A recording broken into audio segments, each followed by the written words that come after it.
আসসালামু আলাইকুম। Hello everyone, welcome back আইন্স মম লাইফস্টাইল চ্যানেল। কেমন আছেন সবাই? আমরা আলহামদুলিল্লাহ খুব ভালো আছি। তো সামনে তো ঈদ, আর ঈদ উপলক্ষে তো আমাদের কত আয়োজন থাকে, তাই না? তো এখানে হচ্ছে আমি সকালের নাস্তা সেরে ঘরে অনেক ঝুল হয়েছিল, তো সেই ঝুলগুলো পরিষ্কার করে নিলাম।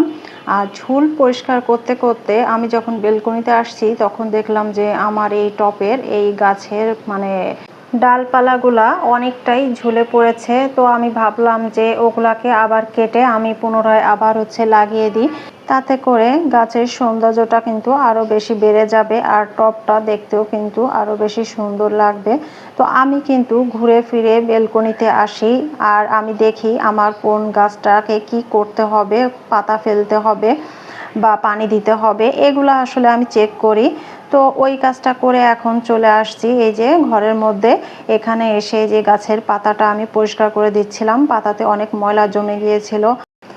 আর এখন তো দেখতে পাচ্ছেন আমি ছোপাটা মুছে নিচ্ছি। তো এখানে আয়ন বাবা প্রতিদিন এসে ওই যে দেখতে পাচ্ছেন জানালা, ওখানে এসে দাঁড়িয়ে থাকে, তারপর ছোপার উপরে ওঠে।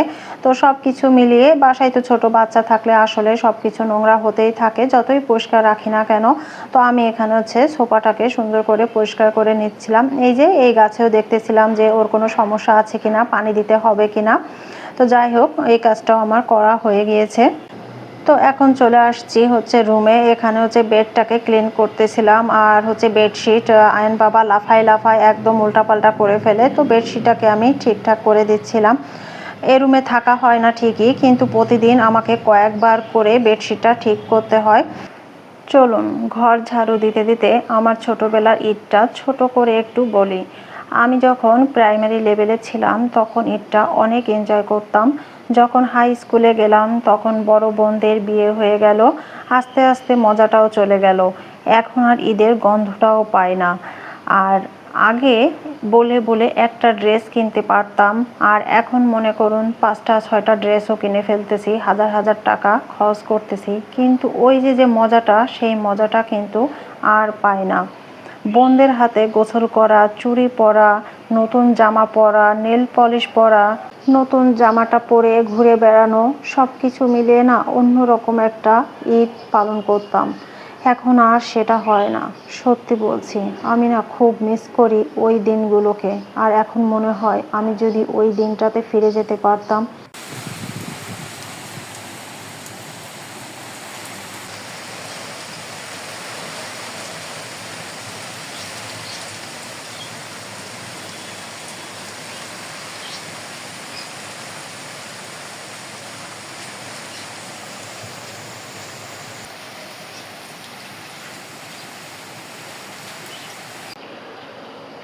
আজকে ভোর রাত থেকেই বৃষ্টি হচ্ছে, আর বৃষ্টি মানেই কিন্তু খিচুড়ি, ডিম ভাজি, বেগুন ভাজি, মাংস কষা, ইলিশ মাছ ভাজি, এগুলাই চলে, তাই না? তো সকালে তো আমি রান্না বান্না করি না, তো যার জন্য এখন রাত প্রায় 9টা বেজে গেছে, এখন আমি রান্না বান্না করব।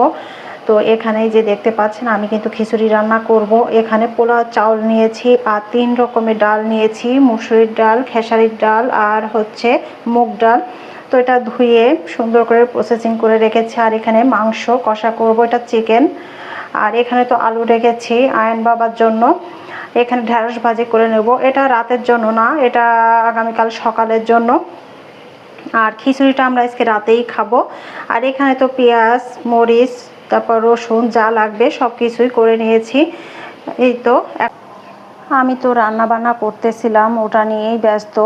ঘরের মধ্যে এসে দেখি আয়ন পাখি একা একাই ঘুমিয়ে গেছে, আর ঘরের মধ্যে দেখুন লন্ডভন্ড অবস্থা করে রেখেছে। আর এদিকে তো ল্যাপটপ অন করে রেখে দিয়েছে।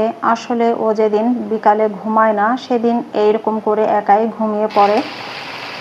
ঢেঁড়সটা ভাজি করতে বসিয়ে দিয়েছি। এখানে লবণ, হলুদ, কাঁচামরিচ সব কিছু দিয়ে ভাজি করতে বসিয়ে দিয়েছি। আর ঢেঁড়স ভাজি করতে তো বেশি সময় লাগে না। তো ঢেঁড়সটা ভাজি হতে থাক, আর ওদিকে আমি খিচুড়ির যে চালটা ওটা ভুনা করে নেব। খিচুড়ির চালটা ভুনা করার জন্য কড়াই বসিয়ে দিয়েছি। এখন সয়াবিন তেল দিয়ে দিচ্ছি আমি। তো প্রথমে যেটা করব, আমি পেঁয়াজ বেরেস্তা করে নেব।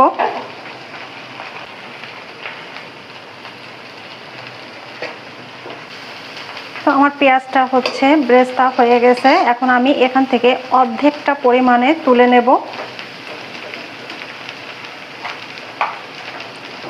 আর বাকি অর্ধেকের মধ্যে এখন আমি দিয়ে দেব রসুন কুচি। এখানে রসুন পেস্ট দিলে হয়, কিন্তু সমস্যা নেই, আমি রসুন কুচিটাই বেশি ব্যবহার করি পেস্টের থেকে। এখন দিয়ে দেব সামান্য র জিরা, ধুয়ে রাখা চাল এবং ডাল এখন দিয়ে দিচ্ছি।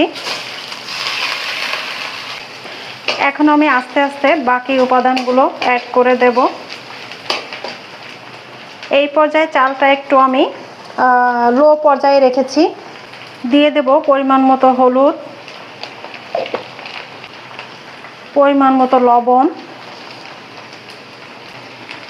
ধনিয়া গুঁড়া 1 চামচ পরিমাণে। আমি এখানে অল্প পরিমাণে শাহি জিরা দেব, এটা কিন্তু বিরিয়ানির ক্ষেত্রে বেশি ব্যবহার করা হয়। এই যে শাহি জিরা দিয়ে দিচ্ছি। দারুচিনি 2 টুকরা, লবঙ্গ 4 থেকে 5টা, এলাচ দিয়ে দিলাম 5টা। সব কিছু আস্তে আস্তে করে অ্যাড করতে হবে আর নাড়তে হবে, তা না হলে দেখাচ্ছে চাল এবং ডালটা পুড়ে যেতে পারে। আর এই পর্যায়ে জালটা একটু লো পর্যায়ে রাখতে হবে। তেজপাতা দিয়ে দিচ্ছি। আমার ফ্রিজে করে রাখা ফ্রোজেন আদা ছিল, তো আমি হচ্ছে একটা কিউব দিয়ে দিলাম। এখানে যদি র আদা থাকে, সেই র আদাটাকে কুচি কুচি করে কেটে যদি আপনি দেন, সেক্ষেত্রেও কিন্তু এই খিচুড়িতে অসাধারণ একটা ফ্লেভার অ্যাড হয় আর অনেক ভালো লাগে। আমার মোটামুটি এখন সব কিছুই কিন্তু দেওয়া হয়ে গিয়েছে। এখন শুধু আমি চাল এবং ডালটাকে সুন্দর করে এই মশলার সঙ্গে ভেজে নেব। এই খিচুড়ির সঙ্গে আরেকটা জিনিস দিতে পারেন, তাহলে আরও বেশি মজা লাগে, সেটা হচ্ছে চুই ঝাল। আর এটা বলতেই আমার মনে পড়ে গেল, আমি যখন খুলনা থাকতাম মেসে, তো আমার মেসের পাশেই একটা ছোট করে একটা হচ্ছে দোকান ছিল, যেখানে সকালবেলা খিচুড়ি পাওয়া যেত, পরোটা, তারপর সামোসা, সিঙ্গারা। আর ওদের দোকানটার মানে প্রত্যেকটা খাবার কিন্তু মাশাআল্লাহ অনেক মজা ছিল। যখন আমাদের বুয়া আসতো না, তখন আমরা ওখান থেকেই কিন্তু খাবার কিনে নিয়ে খেতাম। তো ওরা চুই ঝাল দিত খিচুড়ির ভিতরে, অসাধারণ টেস্ট লাগতো। কিন্তু যাই হোক, এভাবে রান্না করলেও কিন্তু অসম্ভব মজা হবে। আপনার বাসার ছোট থেকে বড় সবাই কিন্তু এই খিচুড়িটা চেটে পুটে খেয়ে নেবে। আমার চালটা কিন্তু ভেজে নেওয়া শেষ। এখন আমি হচ্ছে নামিয়ে নেব। এখন আমি এই যে রাইস কুকারের বাটি দেখতে পাচ্ছেন, এইটাগুলো দিয়ে দিচ্ছি। যতটুকু চাল ডাল নেবেন তার ডাবল পানি দিবেন, একদম পারফেক্ট ঝরঝরে একটা খিচুড়ি তৈরি হয়ে যাবে। কিন্তু আমি পানি একটু বেশি দিব, কারণ আয়ন বাবা আর একটু পানি বেশি দিলে একটু ভাতটা নরম হবে, মানে খিচুড়িটা নরম হবে, ওর খেতে সুবিধা হবে। তো আমি এখানে 5 কাপ পরিমাণে পানি দিয়ে দিলাম। কাঁচামরিচের ফালি এখন দিয়ে দিচ্ছি।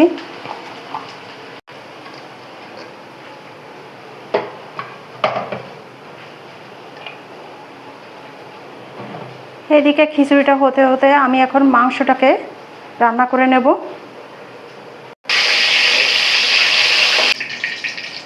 এখন তেলের মধ্যে দিয়ে দিচ্ছি পেঁয়াজ কুচি, এখন দিয়ে দিচ্ছি মশলা পেস্টটা, একটু পানি দিয়ে দিচ্ছি, হলুদ পরিমাণ মতো, লবণ পরিমাণ মতো, শুকনা মরিচের গুঁড়া এখানে 1/2 চামচ পরিমাণে দিয়ে দিলাম, দারুচিনি এবং লবঙ্গ দিয়ে দিচ্ছি, ছোট ছোট 2 থেকে 3টা তেজপাতা। মোটামুটি আমার সব কিছুই দেওয়া হয়ে গেছে মশলার মধ্যে যা যা দেওয়ার। এখন শুধু সুন্দর করে কষিয়ে নেব। মশলা কষিয়ে নেওয়া হয়ে গেছে, এখন আমি মাংসটা দিয়ে দিচ্ছি। তো এখানে পা দেখতে পাচ্ছেন, তো আমি ভাবলাম আজকে পাগুলো এর সঙ্গে রান্না করে ফেলি। আপনাদের ভাইয়া মুরগির পাটা খেতে একদম পছন্দ করে না, আর আমি পছন্দ করি। তো অনেক সময় দেখা যাচ্ছে যে মাংসের ভিতরে পা দেওয়া হয়, আবার অনেক সময় দেওয়া হয় না, সেটা হচ্ছে ফ্রিজে জমা হয়ে যায়। তো ভাবলাম আজকে তাহলে পাটা দিয়ে দেই। এখন দিয়ে দিচ্ছি আলু। এটা যেহেতু ব্রয়লার মুরগি, রান্না করতে বেশি সময় লাগবে না, তাই আমি এখনই আলুটা অ্যাড করে দিচ্ছি। আসলে রান্নার না কিছু টিপস অ্যান্ড ট্রিক্স আছে, যেগুলা মেনে চললে রান্না অবশ্যই সুন্দর হয় আর খেতে অনেক টেস্টি হয়। আলহামদুলিল্লাহ, আমি যাই রান্না করি না কেন আপনাদের ভাইয়া অনেক বেশি পছন্দ করে। ও কিন্তু সবার হাতে রান্না খায় না বা খেতে চায় না, তো সে আলহামদুলিল্লাহ আমার রান্না অনেক বেশি পছন্দ করে।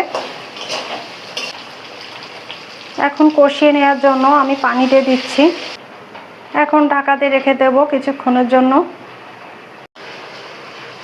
এখন চলুন আপনাদেরকে আমার খিচুড়ির ফাইনাল লুকটা দেখাই। আর আমি হচ্ছে খিচুড়ির উপরে পেঁয়াজ বেরেস্তা দিয়েছিলাম। খিচুড়িটা কিন্তু মানে ঝরঝরে হয়েছে, কিন্তু একদম ঝরঝরে হয়নি। ওই যে বললাম যে একটু নরম রাখলে আয়ন বাবার খেতে সুবিধা হবে। আর আমি অলওয়েজ আয়ন বাবার কথাই সবসময় চিন্তাই করি যে ও কোনটা পারফেক্টভাবে খেতে পারবে। আর আমার মনে হয় সব মাই এরকমটা, যে সন্তানের কথা আগে চিন্তা করে। তো এই হচ্ছে আমার খিচুড়িটা। এখন দিয়ে দিচ্ছি ফুটন্ত গরম পানি ঝোলের জন্য। এখন হচ্ছে গরম মশলা পাউডার আর জিরা পাউডার একসঙ্গে দিয়ে দিচ্ছি। এই তো হয়ে গেল আমার চিকেন কষা। এখন হচ্ছে আমি নামিয়ে নেব।